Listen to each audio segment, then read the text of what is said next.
صورت الفجر کی آیت نمبر 2 میں اللہ رب العزت نے 10 راتوں کی قسم ارشاد فرمایا وَلَا يَالٍ عَشْرٍ کہ 10 راتوں کی قسم ہے۔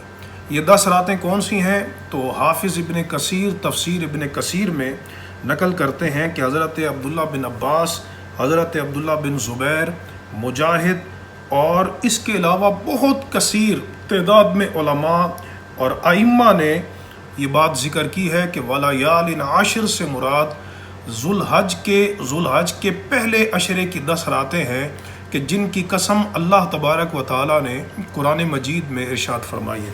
حدیث پاک سنن الترمذی میں ہے، نبی کریم رؤوف الرحیم صلی اللہ تعالیٰ علیہ وسلم نے ان 10 راتوں کے متعلق ارشاد فرمایا، اور یہ حدیث صحیح ہے۔ امام بخاری نے بھی اس حدیث کو نقل کیا ہے کہ سرکار دو عالم علیہ السلام نے ارشاد فرمایا ما من ایام العمل الصالح فیہن احب الی اللہ من هذه الایام العشر۔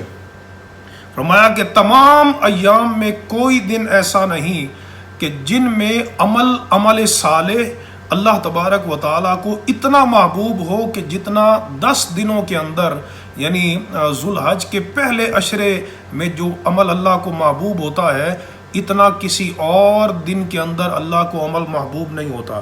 حتیٰ کہ دوسری حدیث کے اندر یہ لفظ موجود ہے کہ یعدل الصیام کل یوم منہا بصیام السنہ۔